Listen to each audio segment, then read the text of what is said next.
स्वागत है, एक बार फिर से स्वागत है। और पिछली मुलाकात, पिछली बातें हम लोगों ने जिस विषय पर किया था वो था हमारा सिंधु घाटी की सभ्यता। कुछ कारण भी देखे थे हम लोगों ने कि किस तरह से उस पुरानी सभ्यता का पतन हुआ और धीरे धीरे करके जो प्रमुख कारण पहुंचा था वो हमारा था एक ऐसे नए लोगों का प्रवेश भारत में जिन्हें हम लोग आर्य के नाम पर जानते हैं। आर्य एक संस्कृत का शब्द जिसका मतलब होता है श्रेष्ठ, सुपीरियर। तो ये जब श्रेष्ठ लोग आए, श्रेष्ठ कहने वाले लोग आए, तो इन लोगों ने जिस सभ्यता को बनाया, जिसको बसाया, अपने जीवन की परंपरा को जो आगे बढ़ाया, उसके बारे में जो जानकारियां हैं वो कुछ किताबों से हैं और उन किताबों को हम लोग वेद के नाम पर जानते हैं। चूंकि किताबों का नाम वेद है और ये सारी की सारी किताबें हमारे पास एक साथ उपलब्ध नहीं है, अलग अलग समय पर मिली है, अलग अलग अंतराल पे मिली है। तो जो पूरा समय है वेदों का, अगर उसकी बातचीत कर ली जाए तो वो लगभग 900 साल का हिस्सा है। और इस 900 साल के 900 इयर्स के पीरियड को, समय को हम लोगों ने जो नाम दिया है वो है वैदिक काल और वैदिक सिविलाइजेशन। यानी कि जितनी भी जानकारियां, जितने भी इंफॉर्मेशन है वो सिर्फ और सिर्फ वेदों के आधार पर है, इसीलिए इसका नाम है वैदिक काल। अब अगर बातचीत कर ली जाए तो जैसा मैंने अभी आपसे बताया था कि जो पूरा ड्यूरेशन है वो लगभग 900 साल का है। और हम लोग अगर अपने बोर्ड पर ध्यान से देखें तो हम लोग ने यहाँ पर इन बातों को लिखा भी है, बताया भी है कि जो आर्यों का प्रवेश है, जैसा कि मैक्स मूलर साहब बता रहे हैं, मैंने बताया भी था, तो वो सेंट्रल एशिया जो कि मध्य एशिया कहा जाता है वहां से आए। अब अगर पास में और चीजें देखिए तो लिखा हुआ है इनका जो स्टार्टिंग एज है कहीं ना कहीं वो सिंधु प्रदेश ही है। यानी कि ये वही इलाका है जहां से हमारी सिंधु घाटी सभ्यता का शुरुआत हुआ है, समापन हुआ है और आर्यों ने उसी जगह को अपने निवास स्थान के रूप में चुना हुआ है। अब अगर बातचीत करें तो देखिए अगली लाइन फिर से लिखी हुई है, वेदास वॉज कंपाइल्ड बाय, यानी कि वेदों का संकलन करने वाले इंसान का नाम वेद व्यास, जिनका पूरा नाम हम लोग ध्यान से देखें तो महर्षि वेद व्यास है। अब अगर बात करें तो एक जो शब्द लिखा हुआ है कंपाइल्ड, यानी इकट्ठा किया है इन्होंने। इकट्ठा वो चीज होती है जिनका अस्तित्व पहले से होता है, बस वो बिखरी होती हैं। तो माना यह जाता है कि जो वेद है, जो किताबें लिखी गई हैं, वो पहले से ईश्वर के द्वारा इंसानों को सौंपी गई हैं और इंसानों ने यानी हम लोगों ने, और हम लोगों में एक श्रेष्ठ जन जिनका नाम वेद व्यास है, उन्होंने इसको इकट्ठा किया। यानी अगर आपसे सवाल ये पूछा जाए कि वेदों के लेखक कौन या वेदों के रचयिता कौन, तो याद रखिएगा आपका आंसर कभी भी वेद व्यास नहीं होगा। आपका आंसर होगा एक ऐसा शब्द जिसे हम लोग अपौरुषेय कहते हैं। अपौरुषेय, literature which was not written by any man और एनी पर्सन, यानी ऐसा साहित्य जिसे किसी इंसान ने नहीं लिखा है। याद रखिएगा। लेकिन अगर सवाल ये पूछता है कि साहब वेदों का संकलन किसने किया, वेदास कंपाइल्ड बाय, तो एक नाम आप लोगों को अब तक याद हो गया होगा, वेद व्यास का। जैसा कि हमने पहले बताया कि ये पूरा जो समय है वो करीब 900 साल का समय है और 900 साल के इस समय में वो वेद जिनकी संख्या आपको भी पता है, मैं फिर से याद दिला देता हूं आपको कि उनकी संख्या 4 है। और अगर 4 वेदों की बात कर ली जाए तो ये चारों के चारों वेद एक साथ नहीं बल्कि अलग अलग समय पर आए हैं। इनमें भी एक वेद जिसे सबसे पुराना माना गया है, जिसका नाम हम लोग ऋग्वेद के नाम पर जानते हैं, वो पहले है और उसके बाद जो और है वो कहीं ना कहीं बाद में है। तो अगर पहले वाले की बात किया जाए तो ध्यान से देखिए, यहाँ पर आपका लिखा भी हुआ है कि वैदिक काल को हम लोगों ने 2 हिस्सों में बांटा है, साहित्य के आधार पर, बेसिस ऑफ लिटरेचर, यानी कि साहित्य के आधार पर। फिर अगर बातचीत करें तो देखिए आपको यहाँ पर 2 नाम भी मिल रहे हैं, देखते हैं अपने बोर्ड पर। तो देखिए ध्यान से, हमने ए और बी करके लिखा हुआ है। अगर ए पार्ट को देखें तो हमने नाम लिखा हुआ है ऋग वैदिक एज, यानी कि वो वेदों का हिस्सा जिसमें हमारे पास सिर्फ एक वेद है जिसका नाम ऋग्वेद है। और इसका समय अगर ध्यान से देखिए तो हमने वो भी लिखा हुआ है 1500 यानी 1500 से 1000 BC तक, यानी 500 साल में सिर्फ एक वेद है हमारे पास जिसका नाम रखा गया ऋग्वेद, और उसी के आधार पर पूरा नाम पड़ गया ऋग्वैदिक एज। अब अगर बी पार्ट पर चलिए देखिए तो ध्यान से लिखा हुआ है पोस्ट वैदिक एज, यानी कि उत्तर वैदिक काल, जिसकी शुरुआत हमने देखते हैं तो 1000 ईसा पूर्व के आसपास है और 600 ईसा पूर्व तक जाता है। यानी मोर एंड लेस अगर हम लोग घटाने और जोड़ने वाले क्रम में जाए तो लगभग 900 साल का हिस्सा। अब अगर बातचीत किया जाए तो आप यहाँ पर ध्यान से देख रहे होंगे, थोड़ा सा नक्शा भी दिख रहा है आपको, और इसमें आपको वो इलाका भी आइडेंटिफाई हो जा रहा होगा जहां पर हम लोगों के पुराने पूर्वज जिन्हें आर्य कहा जा रहा है वो रहते हुए दिखाई पड़ रहे हैं। ये वो हिस्सा है जहां से शुरुआत हो रही है, फिर धीरे धीरे करके वो आगे की ओर बढ़े, और आगे बढ़ते बढ़ते हम उनके अगले हिस्से यानी कि ऋग्वैदिक एज की बात करें तो अगर ध्यान से देखा जाए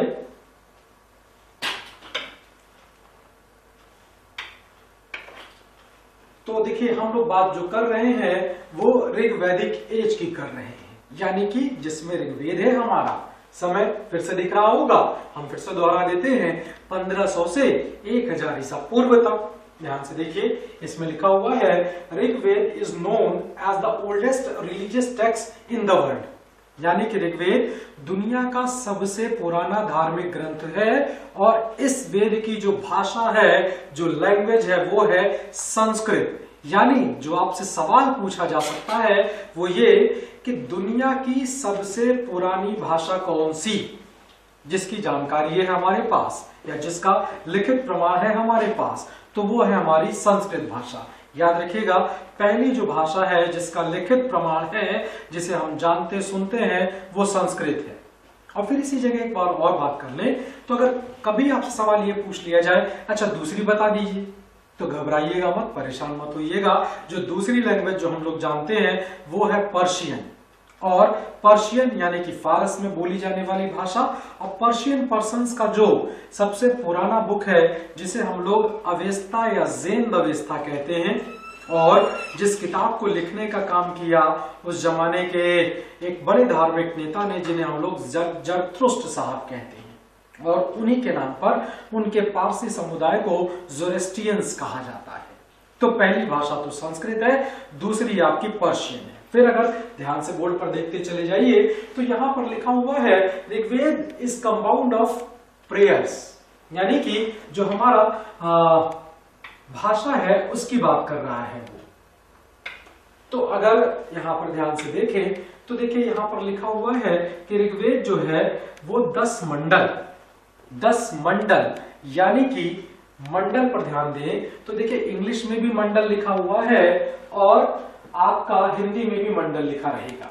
और वो इसलिए क्योंकि मंडल को अगर इजी लैंग्वेज में समझने की कोशिश करें तो वो हो जाएगा आपका चैप्टर्स, लेकिन याद रखिएगा ये मंडल ही रहेगा क्योंकि यहाँ पर ये एक तरीके के पर्सनल प्रोनाउन की तरह से यूज किया, नाउन की तरह यूज किया जा रहा है। फिर इसी तरह बात किया जाए तो देखिए लिखा हुआ है 1028 सूक्त, यानी कि बगल में हमने हाइम्स भी लिखा हुआ है, लेकिन इन दोनों शब्दों में एक अंतर याद रखिएगा, बहुत छोटा सा है। हाइम्स का मतलब सिर्फ और सिर्फ श्लोक होता है जो कि भगवान के लिए है, यानी कि भक्ति श्लोक, जबकि सूक्त क्या होगा, ये कई सारे श्लोकों को इकट्ठा किया जाएगा। इसलिए एक जो छोटा सा अंतर आपको यहाँ पर याद रखना है वो याद रखिएगा, और इन दोनों ही शब्दों को ध्यान में रखिएगा कि मंडल कहते हैं और सूक्त कहते हैं, वो एक अलग बात है कि हम लोगों ने चैप्टर और हाइम्स के तौर पर देखा हुआ है। अब अगर बातचीत की जाए तो नाम से ही और नंबर से पता चल रहा है 10 मंडल है, और 10 मंडल में अगर बातचीत की जाए 2 से 7 मंडल, ध्यान से देखेंगे तो आपको यहाँ पर दिखाई पड़ेगा कि 2 to 7 मंडल्स आर ओल्डेस्ट, यानी कि 2 से 7 मंडल प्राचीन हैं जो कि पुराने हैं। और फिर अगर बातचीत कर ली जाए तो इन्हें कुछ नाम दिया गया है, तो नाम देखिए सामने की ओर फिर लिखा हुआ है जिसे हम लोग फैमिली मंडल कह रहे हैं, यानी कि परिवार मंडल कह रहे हैं। इसका मतलब यह है कि इन 2 से लेकर 7 मंडल में जो हमारे पुराने ऋषि मुनि लोग हैं उन लोगों ने अपने अपने श्लोकों को लिखा हुआ है और वो किसी न किसी गोत्र परिवार से बिलोंग है, इसलिए उनका नाम ये पड़ा हुआ है। बाकी बचा जो आप देखेंगे तो 8वां और 9वां जो मंडल है वो आपका मिक्स है, यानी कि इसमें थोड़ा पुराना भी है, थोड़ा सा नया भी है, परिवार वाले भी लोग जुड़े हुए हैं। और अगर बातचीत कर ली जाए तो जो हमारा सबसे पहला मंडल जो बता रहा है, पहला और 10वां, ये नया है, यानी कि ये बाद में जोड़े गए हैं और इन दोनों में ही किसी ऋषि मुनि का नाम नहीं मिल पाता है, इसलिए कहा गया ये एडिशनल पार्ट में है जो कि बाद में रखे गए हैं और काउंटिंग में 1 और 10 कर दिया गया है। फिर अगर बातचीत किया जाए तो हम लोग ऋग्वैदिक एज के उस जमाने में चले जाए, उस दौर में चले जाएं जहां से हमको उनके अलग अलग हिस्सों, जैसे कि उनका राजनीतिक जीवन, जैसे कि उनका सामाजिक जीवन, जैसे कि उनका आर्थिक जीवन, इसका पता चलता है। अब अगर ध्यान से देखिए तो हमने यहाँ पे लिखा भी हुआ है पॉलिटिकल लाइफ, दिख रहा होगा, राजनीतिक जीवन।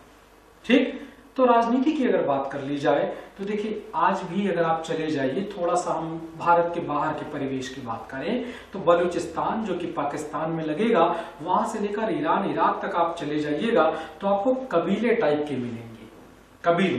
तो चूंकि आर्यों का प्रवेश भी वहीं से है इसलिए वो भी कबीले के ही तौर पर आए हैं, इसलिए देखिए ध्यान से लिखा हुआ है administration of Aryans was tribals, यानी उनका प्रशासन कैसा था, कबीलाई था, वो कबीलों में रहा करते थे।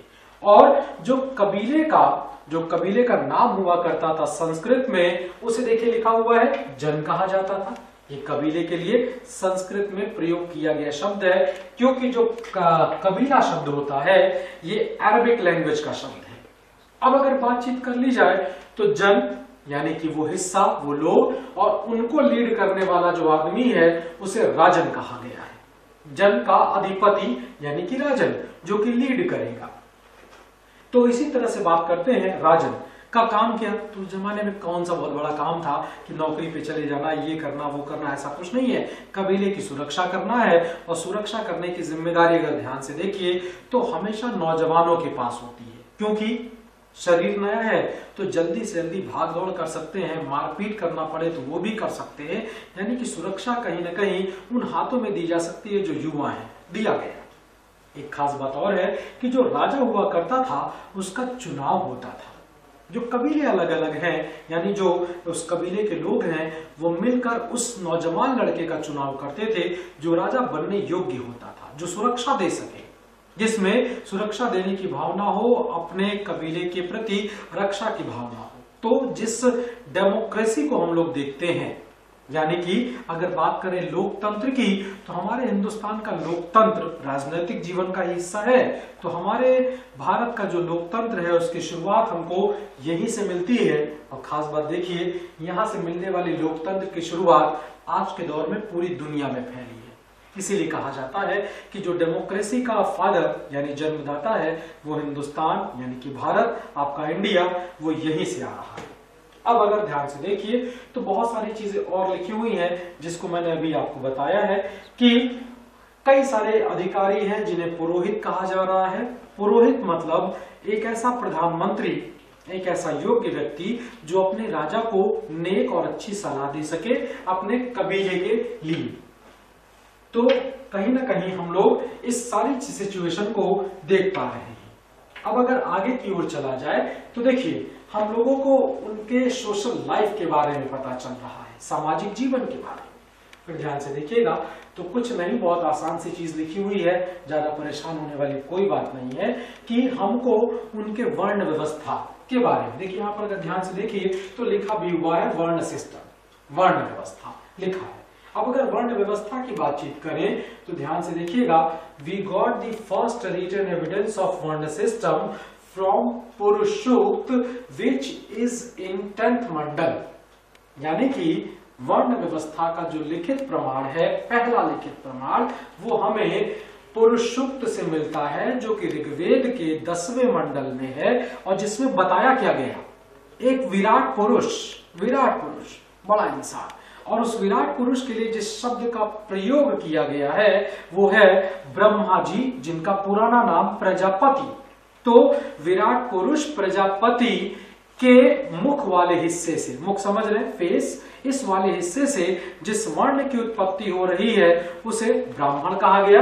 अगर आप देखेंगे तो पहला लिखा भी हुआ है ब्राह्मण, यानी कि ये वो लोग हैं जिनकी उत्पत्ति मुख से हो रही है।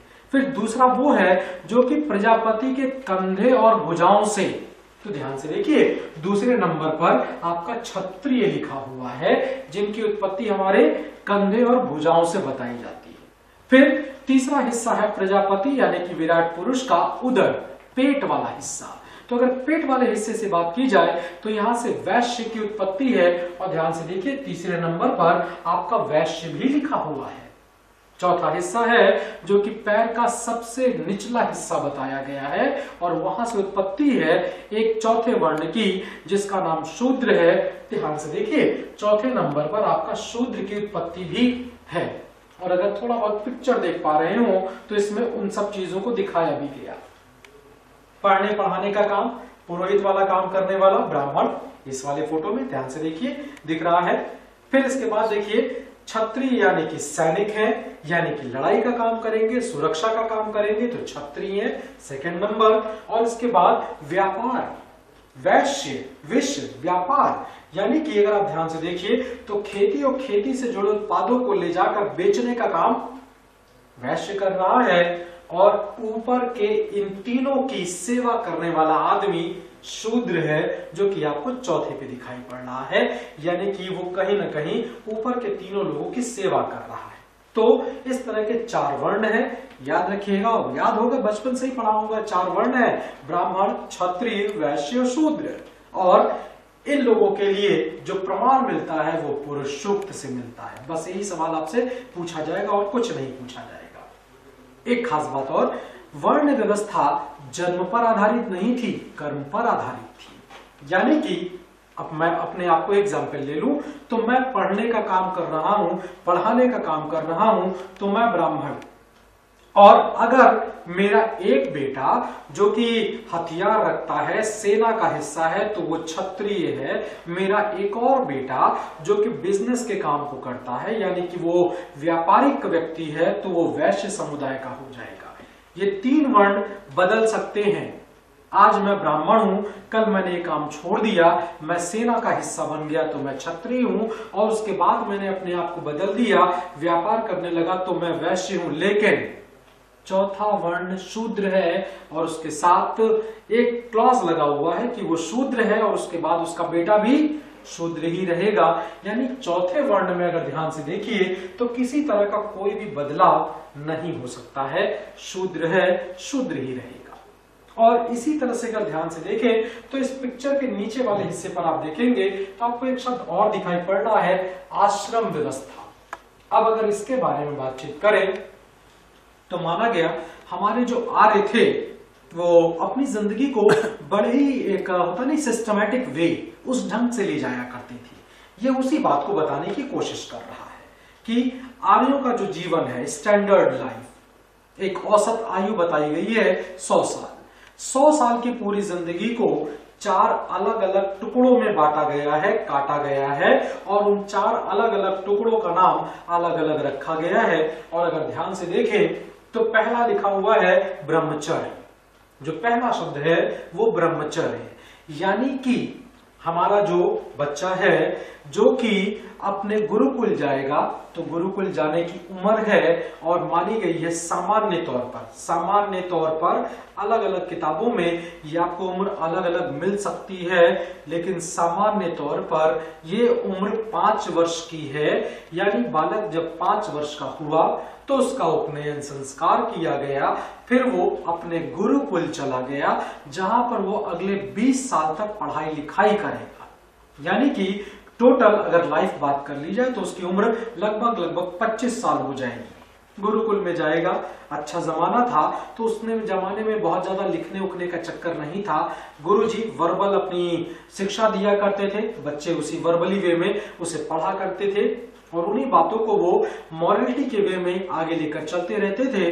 बच्चा 25 साल का होता था, उसके कुछ मॉरल एग्जाम्स, मॉरल टेस्ट ले लिए जाते थे, और जिन्हें वो पास कर लेता था तो उसके लिए एक शब्द का प्रयोग किया जाता था गुरुजी के द्वारा कि तुम आज से स्नातक, जिसे हम लोग आजकल ग्रेजुएट कहते हैं, वो उस जमाने का शब्द है स्नातक। बालक को पता चल गया कि वो 25 साल का हो चुका है, 26वें में प्रवेश कर चुका है, तो वो सीधे अपने घर जाएगा जहां पर उसके पिता, उसके घर वाले, उसके नाते रिश्तेदार उसका विवाह करेंगे।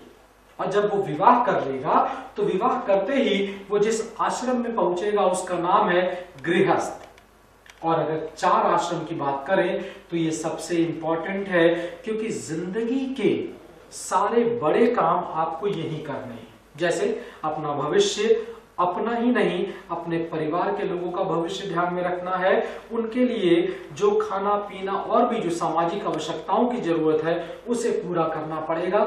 इसलिए ये सबसे ज्यादा महत्वपूर्ण माना गया है हमारे शास्त्रों में। तो दूसरे नंबर का गृहस्थ है जिसमें वो फिर 25 साल रहेगा, जिसकी शुरुआत 26वें से शुरू हो जाएगी और 50 तक रहेगी। जैसा मैंने आपसे कहा, दायित्व है घर के, परिवार के, सामाजिक पुरुष हैं आप। अब आपके ऊपर कहीं ना कहीं सामाजिक जिम्मेदारियां हैं, उसे पूरा करना पड़ेगा।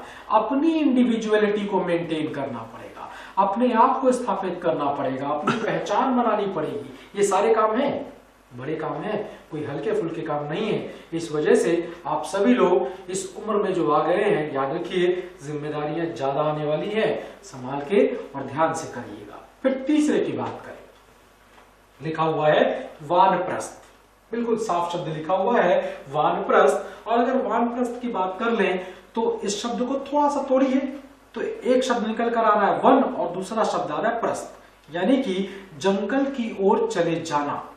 जब आप 51 साल के, यानी उस जमाने का जब हमारा आर्य 51 साल का होता था, तो वो अपने पहले वाली जिंदगी को जिसमें उसने ब्रह्मचर्य और गृहस्थ का पालन किया है उसे छोड़ेगा, क्योंकि इस 50 सालों में शायद उसने गलतियां भी की हैं। उन गलतियों के लिए या शायद परिवार के किसी सदस्य ने गलती की है, उस गलतियों के लिए माफी के लिए वो जंगल जाएगा जहां पर वो भगवान से प्रार्थना करेगा और इस बात के लिए रिक्वेस्ट करेगा कि जो गलतियां हुई हैं उसके लिए वो माफी मांगता है। और वहां पर रहकर वो जो एक सन्यासी वाला जीवन होता है वो जीने की कोशिश करेगा। उस सन्यासी वाले जीवन में देखिए, जीवन है तो जीना पड़ेगा और आगे का भी आश्रम पूरा करना पड़ेगा। तो जीने के लिए उसे खाना भी चाहिए और खाने के लिए फिर वो भिक्षा भी मांगेगा। लेकिन भिक्षा मांगने का नियम यह है कि भिक्षा सिर्फ उतनी मांगनी है जितनी आपकी डाइट है, एक्स्ट्रा नहीं। पहुंच गए 15 दिन का हिसाब किताब कर लिया, ये नहीं चलेगा। रोज जाना है, सुबह जाना है, शाम जाना है, क्योंकि खाना दोनों वक्त खाना है। इसी तरह को जिंदगी को जीते जीते फिर वो अगला 50 साल यानी कि 25 साल पूरा करेगा और फिर जब 25 साल पूरा हो जाएगा तो वो फिर चौथे आश्रम और अंतिम आश्रम में पहुंचेगा जिसका नाम है सन्यास। 75 यानी कि 76वें साल से, उम्र के 76वें साल से शुरू हो जाएगा। स्टैंडर्ड तो 100 साल का है, लेकिन जीवन कब तक चलेगा ये तो किसी को नहीं पता है। तो जब तक आपकी मृत्यु नहीं हो जाती है तब तक आप सन्यास जीवन में हैं, और सन्यास जीवन में आते ही आपकी मृत्यु होगी। जब मृत्यु हो जाएगी तो आपको मोक्ष की प्राप्ति हो जाएगी, क्योंकि जो गलतियां शायद हो सकती थी उनका प्रायश्चित आप कर चुके हैं और अब आपको भगवान अपने पास बुलाएंगे और आपको मोक्ष यानी कि जन्म मरण का जो चक्कर चला रखा है वो खत्म कर देंगे। अब आपके लिए स्वर्ग में जगह निर्धारित कर दी जाएगी, आपको वहां रहना है। ये उनका एक सोशल लाइफ का स्ट्रक्चर है। अगले हिस्से में देखिए तो ध्यान से देखेंगे, रिलीजियस लाइफ लिखा हुआ है, यानी समाज का ही अगला हिस्सा है जिसे धर्म के नाम पर जाना जाता है। और इस धर्म में हम 2 बातें बता दें। धर्म कौन सा, उसका नाम क्या था, नहीं मालूम। दूसरी बात ये कि उस जमाने में पूजा करने का जो सिस्टम था बड़ा आसान है, किसी तरह का कोई बहुत बड़ा कर्मकांड नहीं है। और इसी वजह से आप देखेंगे कि there were no any evidence of temples, यानी कि मंदिर का कोई प्रमाण हमको ऋग्वेद के काल में नहीं मिलता है। अग्नि प्रज्वलित करनी है, पवित्र है अग्नि, इसलिए उसके चारों ओर परिक्रमा करनी है और जो भी आपके पास वस्तु है आप ईश्वर को दान में यानी ईश्वर को सौंप सकते हैं, दे सकते हैं, बस और कुछ नहीं। इसी तरह से बात करें तो हमारे ऋग्वैदिक काल के जो प्रमुख देवता हैं जो प्रमुख देवता हैं, अगर उनकी बातचीत कर ली जाए तो हमने देखिए यहाँ पर 3 नाम लिखे हुए हैं। पहला देखिए ध्यान से, तो लिखा हुआ है इंद्र, और इंद्र को अगर आप ध्यान से देख रहे होंगे तो उसके आगे भी कुछ लिखा हुआ है, और उसमें लिखा हुआ है 250 टाइम्स इन ऋग्वेद, यानी कि ऋग्वेद में 250 बार इंद्र शब्द का उल्लेख किया गया है। यानी कि ऋग्वेद के, ऋग्वैदिक काल के सबसे बड़े देवता और सबसे ज्यादा मान्यता प्राप्त देवता है हमारे इंद्र साहब। कारण है क्योंकि इंद्र का जो काम है, अगर आप ध्यान से देखिए तो इंद्र देवता का काम है बारिश करना। बारिश के दौरान आपने देखा होगा वो वज्र भी चलाते हैं, जिसे हम लोग आजकल बिजली कहते हैं। तो आर्य लोग प्रार्थना करते हैं, हे इंद्रदेव, इन पुराने किलों को तोड़ दो, इनको तोड़ दो, और इन लोगों को जो कि अनार्य हैं इन्हें समाप्त कर दो, और इनकी जगह पर हमें नया जीवन, नया स्थल दिया जाए। इसीलिए इंद्र के लिए पुरंदर शब्द भी आया है। याद रखिएगा, सबसे बड़े देवता इंद्र है। और दूसरी चीज जो याद रखना है वो क्या, 250 बार इनका उल्लेख किया गया है ऋग्वेद में। इसी तरह से अगर हम लोग बात करें तो देखिए सेकंड नंबर पर एक और देवता है, मैंने कई बार नाम लिया है अग्नि का, तो वो देवता अग्नि है। और अग्नि के आगे भी ध्यान से देखिए तो लिखा हुआ है 250 बार ऋग्वेद में, 200 बार ऋग्वेद में। यानी कि अग्नि देवता को आर्य लोगों ने दूसरे नंबर पर रखा है और उनका नाम 200 बार आया है। अग्नि का काम क्या है, तो अग्नि का काम इतना है कि आप यज्ञ में जब घर में पूजा पाठ होता होगा तो आप भी बैठते होंगे, और उस दौरान आपने देखा होगा कि पंडित जी यानी पुरोहित बाबा आते हैं और सबसे अंत में हवन करते हैं, और हवन में फाइनली कुछ मंत्रों के बाद एक शब्द बोला जाता है स्वाहा। तो आपने अपनी मनोकामनाओं को कुछ चीजों के साथ ईश्वर को सौंपा और उनको दे दिया कि हे प्रभु, मेरा सर्वस्व सब कुछ आपके पास है और मेरी मनोकामना ये है। अगर आपको लगता है कि ये मेरा सर्वस्व से मुझे वो मनोकामना पूरा कर सकते हैं तो मेरी इस मनोकामनाओं को पूरा करें। यानी कि भक्त और भगवान के बीच जो मेडिएटर का पार्ट है वो पूरा करेंगे कौन, अग्नि। इसी तरह से तीसरे पर आ जाइए तो तीसरे प्रमुख देवता का नाम आप देख रहे हैं, लिखा हुआ है वरुण, और कोई नंबर नहीं है। बड़ी बात, कोई नंबर नहीं है, और कारण ये क्योंकि वरुण शब्द जो है आपका, इस शब्द में आप एक चीज देखेंगे कि थोड़ा सा डिस्प्यूट है।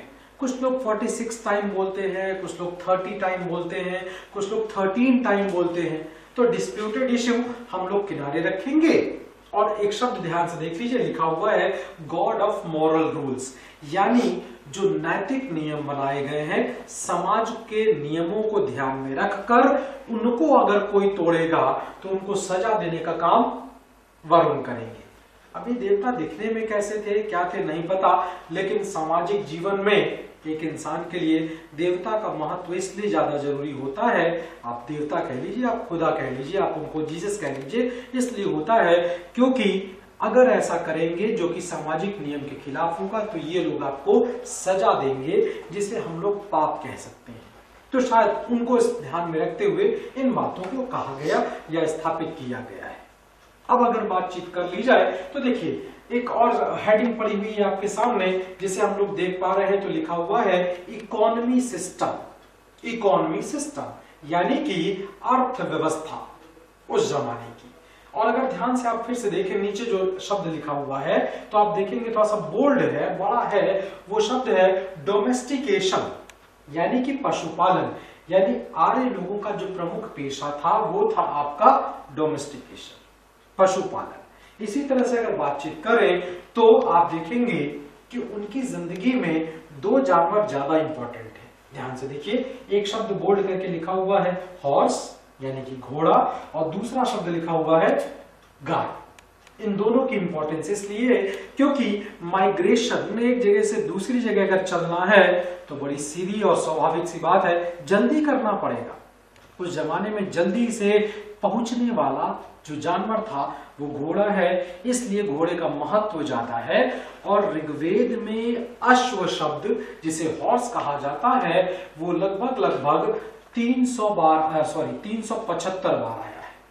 गाय दूसरे नंबर पर है और गाय को होली, ध्यान रखिएगा, Holi animals in the sense यहाँ पर ये नहीं है कि उनका धर्म में कोई स्थान है, धर्म में नहीं है, बल्कि गाय का महत्व अर्थव्यवस्था में ज्यादा है। वो इसलिए क्योंकि अगर आप कोई चीज, रुपया पैसा तो चलता नहीं था कि आपने फट से पर्स निकाला, 100 रुपए का नोट दिया, लाओ भैया हमको इतना सामान चाहिए, नहीं था। तो वस्तु विनिमय होता था। तो जब वस्तु विनिमय होगा तो कोई स्टैंडर्ड भी होगा जिस पर आपके पास कोई सामान न हो तो आप बदल सकते हैं, तो वो गाय। अगर आपके पास कुछ नहीं है देने के लिए तो आप कोई भी वस्तु जो ले रहे हैं उसे आप गाय के माध्यम से खरीद फरोख्त कर सकते हैं। ये 500 साल का वो हिस्सा है जो हम लोगों को दिख रहा है, कुछ बड़ा फीचर है जो आपके सामने आ चुका है। इसी तरह अगर हम बातचीत करें तो धीरे धीरे करते करते 500 साल, थोड़ा ज्यादा समय है लेकिन हम लोग बोलचाल में थोड़ा जल्दी कर ले गए, आसानी से हो गया क्योंकि उन सारी बातों को हम जानते हैं, समझते हैं, लाइफ में अडॉप्ट कर चुके हैं, इसलिए वो जल्दी बीत गया। तो अगर हम लोग बातचीत करें तो धीरे धीरे करके जैसे जैसे समय बीता, 500 साल का समय आया, खत्म होने वाला है, तो हमारे पास एक खास बात, अभी तक एक वेद था, याद होगा ऋग्वेद, लेकिन अब हमारे पास इस एक वेद के अलावा 3 वेद और आ चुके हैं। यानी कि अगर हम मिला दें तो 4 वेद होते हैं, लेकिन एक पहले से है ना, तो जो 3 नए वेद आ रहे हैं, एक परिवर्तन है ये। दूसरा ये कि एक शब्द आप लोगों को हमने शुरू में ही बताया था कि आर्यों ने उसी जगह पर अपनी जिंदगी की शुरुआत की है जहां पर सिंधु सभ्यता के लोग थे।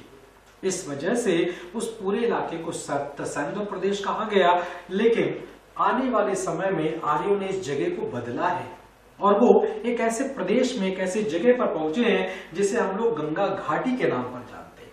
तो ये 2 बड़े बदलाव हैं जिंदगी में, एक तो साहित्य का बदलाव और दूसरा आपके जगह का बदलाव। और आपको ध्यान होगा जब हम लोग इस चैप्टर की शुरुआत कर रहे थे तभी हमने आपसे बात की थी कि इनके नाम ही लिटरेचर के बेसिस पर पड़े। तो जो हमारे पास दूसरा वाला हिस्सा है उसे हम लोग पोस्ट वैदिक एज के नाम पर जानते हैं, यानी कि उत्तर वैदिक का, जो आपको दिख भी रहा होगा पोस्ट वैदिक एज। शुरुआत 1000 के आसपास दिखाई पड़ती है और 400 साल तक चलेगा। यानी कि ये वो फेज है जब हमारे पास दूसरी और किताबें आ गई। अगर बातचीत करें तो थोड़ा सा ध्यान दीजिएगा फिर से, तो अगर हम लोग ध्यान से देखें तो आप देखेंगे कि यहां पर हमने लिखा हुआ है कुछ किताबों के नाम, जैसे मैं अंडरलाइन करके दिखा दूंगा आपको, तो लिखा हुआ है यजुर, साम और अथर्व। अगर इनको हम लोग वेद के साथ जोड़े तो देखिए यजुर्वेद लिखा हुआ है, सामवेद लिखा हुआ है, अथर्ववेद लिखा हुआ है। ये तो है एज वेल एज अगर आप ध्यान से देखें तो ब्राह्मण लिटरेचर भी है, आरण्यक की लिटरेचर भी है, और इसी तरह से अगर बातचीत कर ली जाए तो देखिए चौथा नाम भी आपको ध्यान से दिख रहा होगा, तो वो हम लोग ने लिखा हुआ है उपनिषद। यानी कि हमारे पास एक किताब के अलावा और भी किताबें आ चुकी हैं जिनके बारे में हमको पढ़ना है। और एक खास बात और वो ये है कि इस वक्त तक हमारा इंसान मिट्टी के बर्तन बनाना सीख चुका है, बनाना ही नहीं, आप ध्यान से देखिए तो लिखा हुआ है ना PGW, यानी कि पेंटेड ग्रेवेयर। और ये तब आया है जब हमारे पास लोहे का भी प्रमाण आने लगा है, यानी कि मिट्टी में लोहे के भी अंश हैं, इसलिए उसका जो रंग है वो थोड़ा सा गहरा है, वो थोड़ा सा काले रंग जैसा है। ग्रे काले से मिलता जुलता है, आप लोग जानते ही हैं, तो वो थोड़ा सा गहरे रंग जैसा है। अब अगर ध्यान से फिर देखा जाए तो आपने देखा होगा लिखा हुआ है मेन लिटरेचर ऑफ पोस्ट वैदिक एज, यानी कि उत्तर वैदिक काल के जो प्रमुख साहित्य हैं तो उनकी बात करें तो देखिए लिखा हुआ है, आप नाम देखेंगे, एक शब्द है यजुर, ऊपर भी लिखा हुआ है और फिर नीचे भी लिखा हुआ है, तो चूंकि वेद है ना तो जुड़ा हुआ है तो यजुर्वेद हो गया। यानी इसका मतलब हो गया एक ऐसा वेद जिसमें यज्ञों में की जाने वाले कर्मकांडों का उल्लेख है। जो यज्ञ किया जाएगा तो उसमें यज्ञ वेदी कितनी बड़ी बनेगी, आहुतियां कितनी देनी है, यज्ञ कितने दिनों तक चलेगा, ये सारी बातें। तो अगर ध्यान से देखिए तो लिखा हुआ है Yajur means sacrificial formula and Yajurveda is the book of sacrificial prayers. यानी कि जो हमारे, हमने कहा था ना कि हम लोगों को कुछ ईश्वर के नाम पर अर्पण करना है, तो वही चीज यहाँ पर लिखा हुआ है। यानी कर्म कांडों की बातें की जा रही है यहाँ पर। अब अगर बातचीत की जाए तो कर्म कांडों में भी आप ध्यान से देखिए, हमारा जो पहला वेद था याद होगा ऋग्वेद, तो ऋग्वेद की अगर बात करें तो ऋग्वेद पूरी तरह से पोइट्री स्टाइल में था। पोइट्री मीन्स कविता की तरह से था। तो वहां पर आप देखेंगे कि वो पद्यात्मक है, लेकिन यहां से थोड़ी सी कहानी बदल गई है। ये वेद हमारा पहला वैसा वेद है जो 2 हिस्सों में बटा हुआ है, जिसे हम लोगों ने गद्य और पद्य का नाम दिया हुआ है। यानी कि अगर आप ध्यान से देखेंगे तो लिखा हुआ है first Veda which was in 2 parts, जो कि 2 हिस्सों में बटा हुआ है, देखिए है ना। First Veda which was in 2 parts and single Veda, यानी कि इकलौता वेद है, एकमात्र वेद है, विच वॉज रिटन, जो कि लिखा गया है किसमें किसमें, तो ध्यान से देखते चलिए। एक हिस्सा लिखा हुआ है आपका क्या, प्रोस, यानी कि जो आपका पद्य वाला हिस्सा, सॉरी गद्य वाला हिस्सा होगा, और एक जो आपका पोएट्री, यानी कि जो आपका कविता का शैली लिखा हुआ है। और इन सारी चीजों को अगर आप ध्यान से देखें तो स्क्रीन पर बोल्ड भी करके लिखा गया है, और अगर बोल्ड है तो इसका मतलब है कि आपको इसको ध्यान से पढ़ना है और ध्यान से देखना है।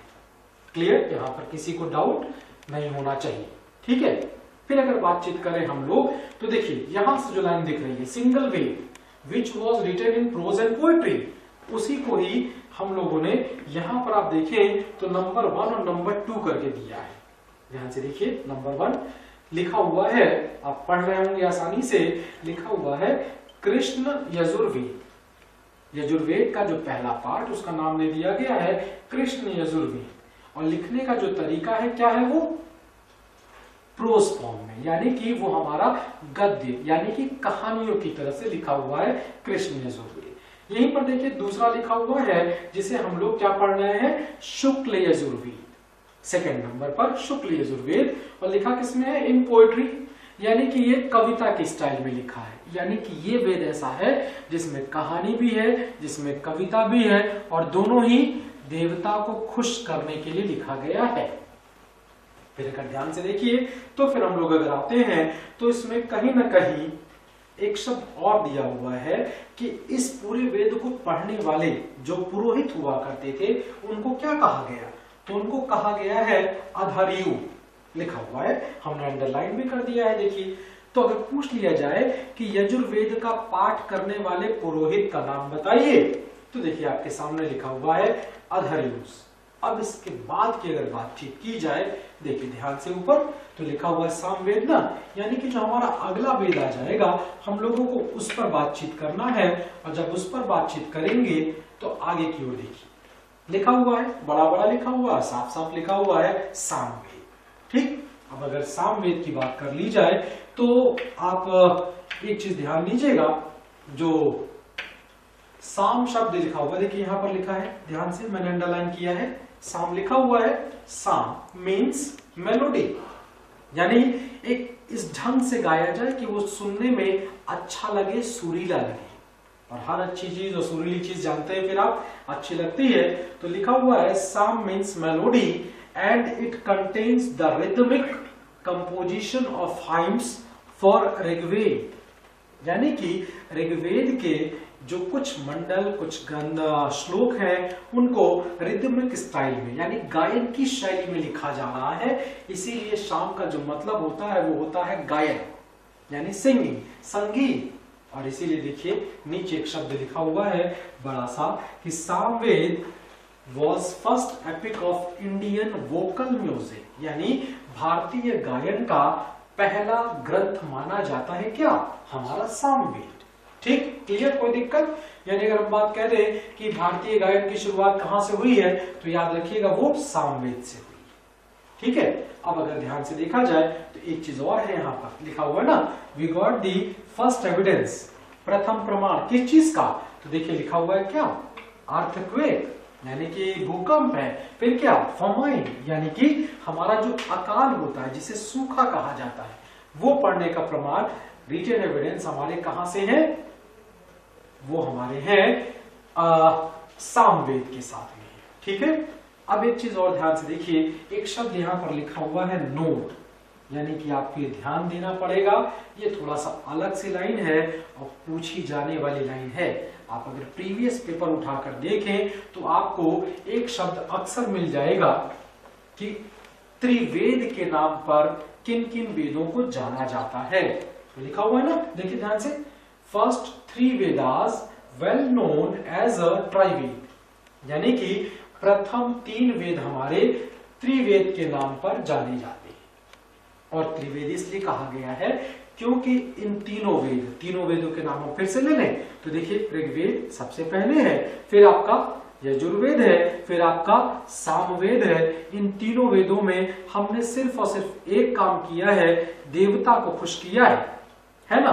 वो भले हमने कविता की तरह से कहा हो, फिर कहानी और कविता लेकर कहा हो, और फिर चाहे उनके लिए गाना गाना ही शुरू क्यों न कर दिया हो, जिसे हम लोग भजन कहते हैं, तो वो कहीं ना कहीं यहाँ से हमको दिखाई पड़ रहा है। इसके बाद आपका जो चौथा वेद है, जो थोड़ा सा अलग है, तो ध्यान से देखिए, लिखा हुआ है अथर्ववेद, है ना, अथर्ववेद लिखा हुआ है। तो अथर्ववेद में अगर ध्यान से देखेंगे तो इसमें थोड़ा सा अलग हिस्सा है, वो ये कि देवता तो खुश करेंगे ही करेंगे, साथ ही साथ हम लोग नीचे वाले जो लोग हैं ना, उनको भी खुश करेंगे। अब ये नीचे वाले लोग कौन? तो नीचे का लोग का मतलब है हमारे अंदर का वो डर जो कभी भूत बन के नाम पर आता है, कभी चुड़ैल के नाम पर आता है, कभी किसी न किसी नाम पर आता है। अब उनको भी दूर करना है। तो हम लोग देखिए, अक्सर आप लोग के पास भी होगा, आपने देखा होगा किसी के बाजू में, यानी कि हाथ पर कुछ धागा बंधा हुआ है, किसी के गले में कोई धागा लटका हुआ है। ये सारी चीजों की शुरुआत, यानी कि भूत प्रेतों को भगाने, उन्हें अपने पास ना आने देने का जो कॉन्सेप्ट आया है, वो हमारे अथर्ववेद से आया हुआ है। और इस वेद का नाम अगर देखा जाए तो एक ऋषि है, देखिए यहाँ पर उन ऋषि महोदय का नाम भी आ जा रहा है, अथर्वा। तो अथर्वा नाम के ऋषि थे जिन्होंने इस पूरे वेद को लिखा हुआ है, इसलिए इस वेद का नाम पड़ गया है अथर्ववेद। इससे पहले तीनों वेद किसी भी ऋषि के नाम पर नहीं है, यही इकलौता वेद है जो एक ऋषि के नाम पर है। और साथ ही साथ अगर आप देखेंगे तो एक खास बात आपको और यहाँ पे दिखाई पड़ेगी, और वो ये नीचे लिखा हुआ है, हमने अंडरलाइन कर दिया है, वी गॉट एविडेंस ऑफ स्वयंवर सिस्टम, यानी कि हमारे पुराने जमाने में शादी करने की एक परंपरा डेवलप हुई थी, और वो ये अच्छा जमाना था, सोच अच्छी थी। तो उसमें ये था कि कहीं ना कहीं लड़कियां अपने पसंद के लड़के से शादी कर सकती हैं, हाँ, लेकिन जो वो लड़का होगा वो अपने गोत्र का होगा। तो पिता अपने गोत्र के लड़के को बुला लिया करते थे, और उनमें से जो लड़का बेटी पसंद करती थी उनसे शादी कर दी जाती थी, और उस पूरे सिस्टम को हम लोग स्वयंवर के नाम पर जानते हैं। तो देखिए, ये चार हमारे वेद अब तक आ चुके हैं, और इन चारों वेदों की अगर बात कर ली जाए तो नाम मैं फिर से दोहरा देता हूं आपको, ताकि याद रहे, वो आपके दिमाग में बना रहे। ऋग्वेद है, यजुर्वेद है, सामवेद है, अथर्ववेद। फिर साथ साथ याद होगा, हमने कुछ और लाइनों को, पिछली वाली स्लाइड में अगर आपने ध्यान दिया होगा तो स्क्रीन पर हमने कुछ किताबों को और अंडरलाइन किया था। देखिए लिखा हुआ है ना, ब्राह्मण्स अंडरलाइन था। तो देखिए, ब्राह्मण्स की अगर बातचीत कर ली जाए तो यहाँ पर आप साफ तौर पर देखेंगे, Brahmanas are a form of text in prose that explain the hymns in Vedas, यानी कि ब्राह्मण वो है जो कि वेदों में लिखे गए हमारे जो बातें, जो हमारी कहानियां हैं, उनको बढ़ाया गया। कहानी से मतलब है हमारा यहाँ पर उन बातों को जिन्हें कर्मकांड कहा जा रहा है, उनको आगे बढ़ाया जा रहा है, और ये वेदों के तुरंत बाद लिखी जा रही हैं। ठीक, दूसरी चीज अगर आप देखेंगे तो मैंने यहाँ पर एक टेबल टाइप का बना रखा हुआ है, जिसमें मैंने हर वेद के लिखा हुआ है, देखिए चारों वेदों के नाम, ऋग्वेद लिखा है, यजुर्वेद लिखा, सामवेद लिखा और अथर्ववेद लिखा।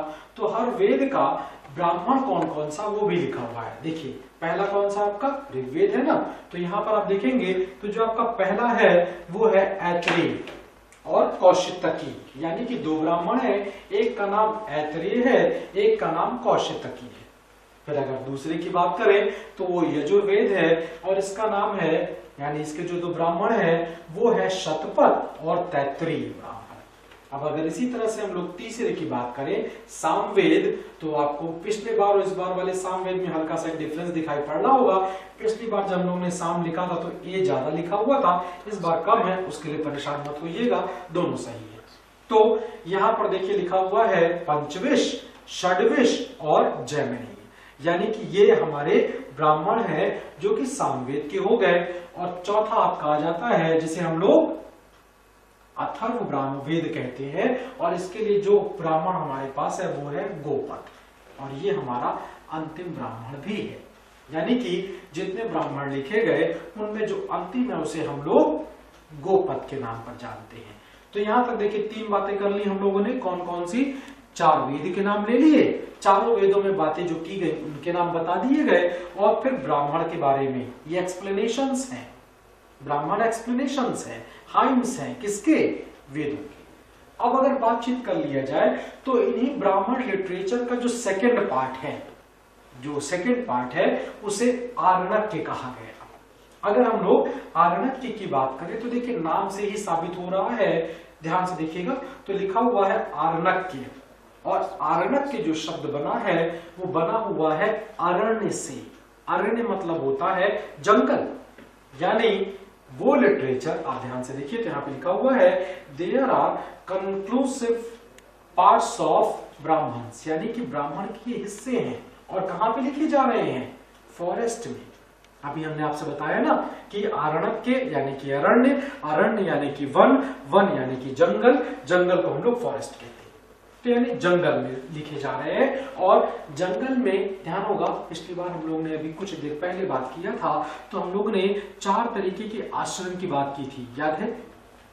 उसमें हमने आपको, मैं चारों के नाम ले लेता हूं, पहला ब्रह्मचर्य था, दूसरा गृहस्थ था, और तीसरा वानप्रस्थ था, और चौथा सन्यास।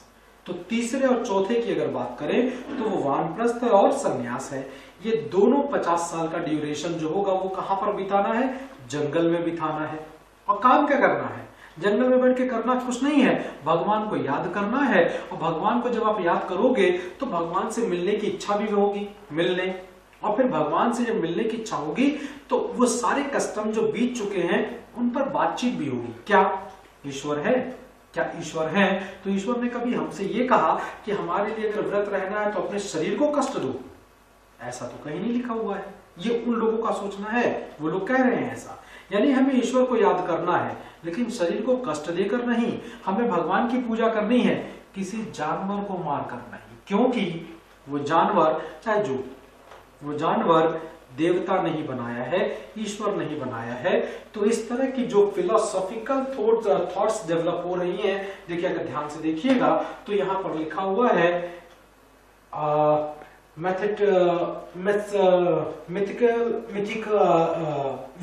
मिथिकल वेद, यानी कि ये आरण्यक के वो है जो आपको एक रहस्यमय, जो मिथिक से जुड़ा हुआ शब्द है, रहस्यमय बातों को बताने की कोशिश कर रहा है, ठीक। और अगर हम लोग बातचीत करें तो देखिए टोटल नंबर ऑफ आरण्यक के इस है कुल मिलाकर 7 ही। तो अब तक हम लोग वेद, ब्राह्मण, आरण्यक के पढ़ चुके हैं। और अगर आगे की बात करें तो देखिए लिखा हुआ है उपनिषद, उपनिषद, ध्यान से देखिए, और इस शब्द को अगर ध्यान से पढ़ने की कोशिश करें, पास में बैठकर शिक्षा ग्रहण करना, इस शब्द का जो मतलब है उपनिषद, पास में बैठकर शिक्षा ग्रहण करना। और अगर आप इसमें पिक्चर्स देख रहे हो जो इसमें लगा हुआ है, तो उस पिक्चर में देखिए गुरुजी बैठे हैं, शिष्य बैठे हुए हैं, और जो शिक्षा ग्रहण कर रहे हैं, यानी कि उपनिषद का मतलब होगा पास में बैठकर शिक्षा को ग्रहण करना, ठीक। यहां तक क्लियर हो गया? और एक चीज और है, आप ध्यान से देखेंगे तो यहाँ पर आपको एक चीज दिखाई पड़ेगी, सेकंड रो में देखिए हाईलाइट हुआ है फिलोसॉफिकल टेक्स्ट, यानी कि एक ऐसा साहित्य जो किस पर है, दर्शन पर है। और फिर इसी लाइन के लास्ट में अगर आप ध्यान से देखोगे तो लिखा हुआ है believe in knowledge, believe in knowledge, दिख रहा होगा, बड़ा है, बोल्ड है। तो बिलीव इन नॉलेज यानी कि ज्ञान पर भरोसा करता है, कर्मकांड पर नहीं करता है। इस वजह से हम लोग इसको काफी अच्छा मानते हैं। और अंतिम तौर पर एक बात और बता दें, वो ये कि ये अंतिम वेद हैं, इसीलिए आपने देखा होगा लिखा हुआ है दे आर ऑल्सो कॉल्ड वेदांत, यानी कि इस लाइन तक आते आते, वेदों के उपनिषद तक आते आते वेदों के एक्सप्लेनेशन खत्म हो चुके हैं। अब वेदों का कोई एक्सप्लेनेशन नहीं मिल रहा है, यानी कि हमने पूजा पाठ की बिल्कुल सामान्य तरीके से, कर्मकांड लेकर गए, कर्मकांड बढ़ाकर हम लोग ने उनके जानवर की बलि तक पहुंच चुके हैं, और जानवर की बलि के बाद हम लोग कहीं ना कहीं भूत प्रेत पर आ चुके हैं, और जो खत्म कर देता है सारी बातों को, गलत है, क्योंकि ये दार्शनिक सोच पर आधारित है और ज्ञान पर भरोसा करता है। अब अगर आप ध्यान से देखें तो यहाँ पर हमने इनके टेबल भी बना रखे हैं, वेद हैं और वेदों के पुरोहित। अगर आप ध्यान से देखिए तो जो लोग पाठ कर रहे हैं, तो वेदों में जो पहला वेद है आपका, देखिए यहाँ पे दिख रहा होगा ऋग्वेद, और ऋग्वेद में अगर आप ध्यान से देखें तो जो पुरोहित बाबा इनकी पूजा कर रहे हैं उन्हें हम लोग होत्र कहते हैं, उन्हें हम लोग क्या कहते हैं, होत्र कहते हैं। इसी तरीके से अगर दूसरे पर आ जाइए तो लिखा हुआ है यजुर्वेद, और अगर यजुर्वेद की बात करें तो उनके जो पुरोहित हैं वो कौन है, अधर्यु है। इसी तरह से हम लोग तीसरे की बात करें तो फिर हमारा सामवेद आता है, और सामवेद चूंकि गायन पर है ना, याद होगा बताया था गायन पर है, तो सामवेद गायन पर है, इसलिए पुरोहित को कहा गया है उद्गाता, एक ऐसे पुरोहित जो गाते हों भजन कीर्तन। और चौथा वेद हमारा क्या है, अथर्ववेद, और इनकी पूजा करने वालों को हम लोग ने क्या कहा है, ब्रह्म कहा है। तो ये लिटरेचर है हमारा पोस्ट वैदिक एज का लिटरेचर। अब अगर देखिए फिर से ध्यान से आइए तो उसी लिटरेचर को ही आगे बढ़ाया गया है, तो आप देख रहे होंगे एक शब्द लिखा हुआ है वेदांग, लिखा हुआ है वेदांग, यानी कि वेदों के अंग, वेदों के हिस्से। तो वेदों के हिस्सों को कुछ 6 अलग अलग भागों में बांटा गया है ताकि हम उसे समझ सके कि वेदों में क्या क्या चीजें हैं। तो आप ध्यान से देखिए, पहला लिखा हुआ है, क्या लिखा हुआ है, शिक्षा, यानी कि पढ़ाई लिखाई, पढ़ाई लिखाई से मतलब वेदों का पाठ है ना।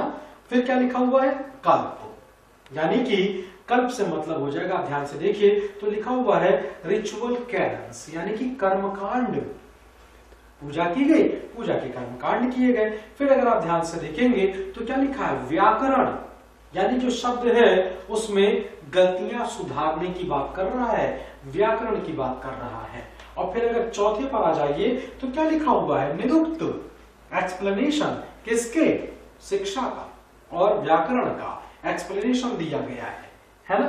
फिर लिखा हुआ अगर आप ध्यान से देखें तो छंद, यानी कि जो चीजें लिखी गई हैं उनको एक रिदमिक स्टाइल देना, उनको एक ऐसी शैली देना जिसमें वो सुनने में अच्छे लगे, कर्णप्रिय हो। और अगर कर्णप्रिय होंगे तो जानते ही हैं कानों का रास्ता सीधे दिल के पास खुलता है। और छठा है आपका ज्योतिष, और ज्योतिष का मतलब आपके जीवन से जुड़ी वो बड़ी घटनाएं जो आप पर प्रभाव डालती हैं, जिसे हम लोग एस्ट्रोलॉजी के नाम पर जानते हैं। तो ये वेदों के 6 अंग हैं और साइंटिफिक प्रूफ किए जा चुके हैं अब तक। कहीं ना कहीं आप देखेंगे तो हम लोग की लाइफ में ये स्टैंड करते हैं, रुकते हैं, ठहरते हैं। इसी तरह से बात करें हम लोग तो हमारे हिंदुस्तान में फिलॉसफी, याद होगा उपनिषद, अभी हम लोग ने बात किया था ना। तो जब उपनिषद याद करेंगे तो उपनिषदों में कहा गया वो फिलोसॉफिकल टेक्स्ट हैं। तो हमारे भारत में 6 दर्शन यानी कि 6 फिलॉसफीज भी हैं। कौन कौन से, देखिए एक एक करके नाम लिखे हैं और मैं आपको एक एक करके दिखाता चला जाऊंगा। पहला लिखा हुआ है क्या, न्याय, ठीक। और न्याय को जिस दार्शनिक ने स्थापित किया है उनका नाम भी अगर आप ध्यान से देखें तो क्या लिखा हुआ है, गौतम, यानी कि आपका जो पहला दर्शन है वो न्याय है। स्थापित किया किसने, गौतम बाबा ने, यानी ऋषि गौतम ने। फिर दूसरा आप ध्यान से देखिएगा तो लिखा हुआ है वैशेषिक, वैशेषिक, और इनको स्थापित करने वाले हैं कणाद। तो कणाद महोदय के बारे में हम एक बात और बता दें कि इन्होंने परमाणु के बारे में सबसे पहली बार बताया है, वेदों से मिला, यानी कि जो एटम है जो आजकल पूरी दुनिया थ्योरी दे रही है वो वेदों से निकल कर आई है। फिर आप देखिएगा तो लिखा हुआ है सांख्य फिलॉसफी, और सांख्य फिलॉसफी को डेवलप किया है हमारे कपिल मुनि ने। अब अगर इसकी बात करें तो एक शब्द लिखा हुआ है योग दर्शन, और योग दर्शन को लेकर आए हैं पतंजलि, ये सवाल ध्यान से देखिएगा, योग है ना। और अगर योग पर ध्यान जाता तो तुरंत एक नाम आता है, बाबा रामदेव। अब पता चला कि योग दर्शन के प्रेरणता कौन, तो हम लोग ऑप्शन को ध्यान से देखें, जो 4 मिलते हैं उनमें एक पतंजलि भी होगा और एक बाबा रामदेव भी होगा। तो हम लोग पतंजलि तक नहीं पहुंच पाते हैं, बाबा रामदेव टिक करके चले आते हैं, बड़े खुश भी होते हैं, वाह सही हो गया। बाद में पता चला कि बाबा रामदेव बार बार खुद ही कह रहे थे पतंजलि महोदय, पतंजलि महोदय, और उनके पूरी थ्योरी को, उनके पूरे इंस्टीट्यूट को देखिए तो उसका नाम भी पतंजलि के ही नाम पर पड़ा हुआ है। तो कौन है योग के संस्थापक? पतंजलि। ठीक है, याद रखिएगा, पूछा जाता है। 5वें पर आ जाइए, तो लिखा हुआ है मीमांसा। और अगर मीमांसा की बात करें तो इसे स्थापित किया है जैमिनी ने, ऋषि थे। इसी तरह से हम लोग बात करें तो हमारा 6वां नंबर आ जाएगा वेदांत, और उसको स्थापित किया हुआ है बादरायण साहब ने। तो ये 6 फिलॉसफी हैं और ये 6 फिलोसफर्स हैं जिन्होंने इंडिया को, भारत को एक सोच दी है।